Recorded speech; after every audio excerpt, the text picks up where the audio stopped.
আজি উপস্থিত সন্মানীয় শিক্ষাগুৰুসকল, উপস্থিত আমাৰ সন্মানীয় সংবাদদাতাসকল, জয়তে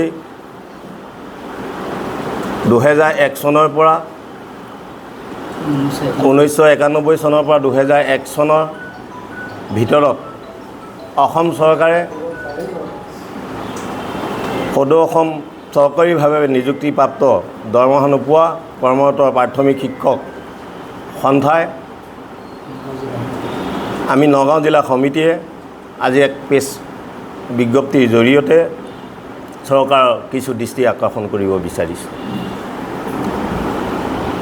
যোৱা 30/1/2021 চনত আমি একেলগে চৰকাৰীভাৱে নিযুক্তিপ্ৰাপ্ত দৰমহা 2 মাহৰ পোৱা বা চৰকাৰীভাৱে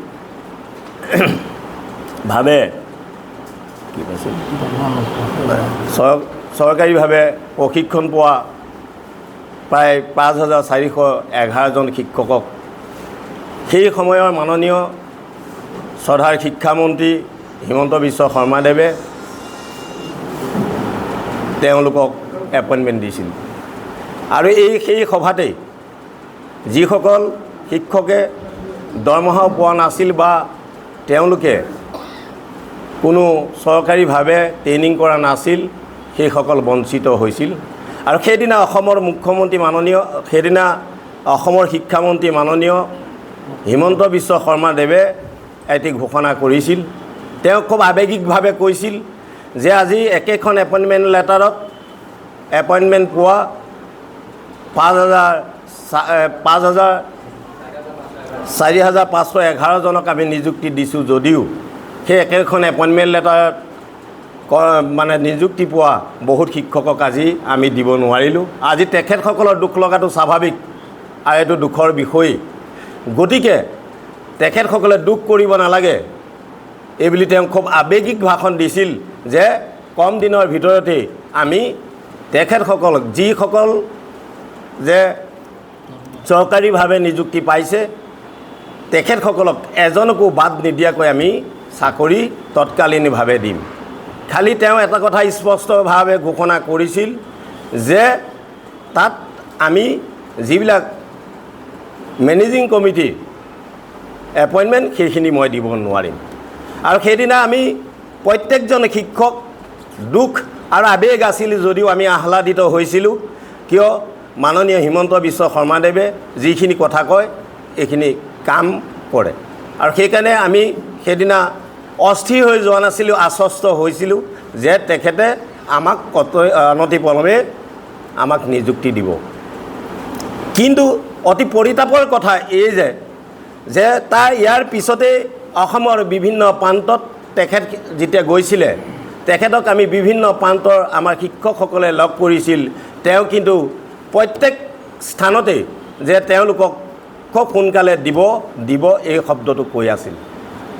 শেহতীয়াভাৱে তেওঁ অসমৰ মুখ্যমন্ত্ৰীৰ দায়িত্ব ন্যস্ত হ'ল আৰু তেখেতৰ অসমৰ মুখ্যমন্ত্ৰী হিচাপে এই বৰদোৱাত আমিও প্ৰায় 5 বাৰ তেখেতক লগ কৰিছোঁ। যে 26 ছেপ্টেম্বৰ তাৰিখে যিসকলক নিযুক্তি দিছিলে সেই বৰদোৱা 26 ছেপ্টেম্বৰ আগত আমাৰ এই পবিত্ৰ বৰদোৱা ভূমিত মহাপুৰুষ শ্ৰীমন্ত শংকৰদেৱৰ এই পবিত্ৰ ভূমিত তেওঁ উপস্থিত হৈ তেতিয়া আমি প্ৰায় 20-25জন শিক্ষকে তেখেতক লগ কৰিছিলোঁ।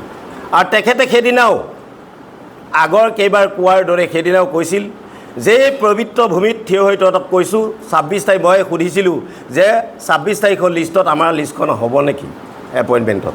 তেখেতে ক'লে তহঁতক মিছা কথা ক'ব নোৱাৰোঁ, 26 তাৰিখে তহঁতৰ লিষ্টখন নাহে। কিন্তু তহঁতে দুখ নকৰিবি যে তহঁতক এটা কথা কৈছোঁ যে তহঁতক 100% দিম, খালি তহঁতৰ ফাইলটোত অলপ মোৰ মাথা মাৰিবলগীয়া হৈছে, অলপ ধৈৰ্য ধৰ, 100% তহঁতক দিম। ইয়াৰ পিছতো আমাৰ অসমৰ বিভিন্ন প্ৰান্তত বিভিন্ন শিক্ষকসকলে তেখেতক লগ কৰি আছে আৰু প্ৰত্যেক স্থানতে তেখেতে আজি 100% দিম বুলি কৈ আছে। কিন্তু আমি অতি দুখেৰে জনাব বিচাৰিছোঁ যিজনে মুখ্যমন্ত্ৰী অসমৰ সকলোৰে আদৰৰ আৰু সকলোৰে তেওঁৰ প্ৰতি শ্ৰদ্ধা আৰু আগ্ৰহ আছে। যিজনে যিটো কাম কৰিম বুলি কয় সেই কাম কৰে।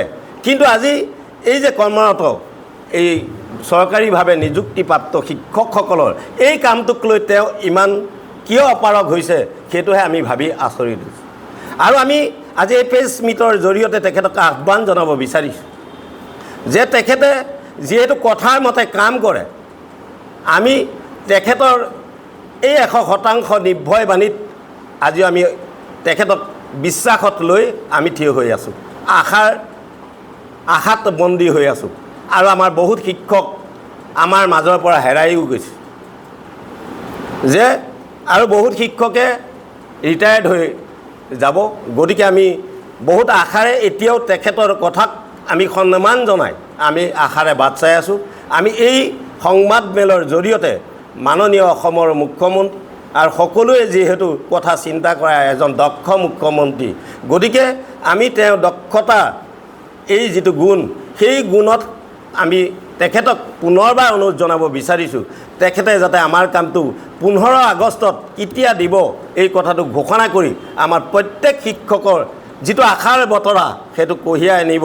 অন্যথা আমি 15 আগষ্টৰ পিছত আমি যিকোনো গণতান্ত্ৰিক আন্দোলন প্ৰক্ৰিয়া গ্ৰহণ কৰিবলৈ বাধ্য থাকিম। 91 চনৰ পৰা 2001 চনৰ ভিতৰত বিভাগীয় কৰ্তৃপক্ষৰ দ্বাৰা চৰকাৰীভাৱে নিযুক্তি লাভ কৰা বৰ্তমান চৰকাৰে ডি কেটেগৰী বুলি আখ্যা দিয়া দৰমহা নোপোৱা শিক্ষকসকলৰ পূৰ্ণাংগ শিক্ষকৰ মৰ্যাদা দিয়া। উল্লেখিত বৰ্ষৰ ভিতৰত চৰকাৰীভাৱে নিযুক্তিপ্ৰাপ্ত শিক্ষকসকলক পুৰণি পেঞ্চন নীতি আওতালৈ অনাৰ ব্যৱস্থা কৰা।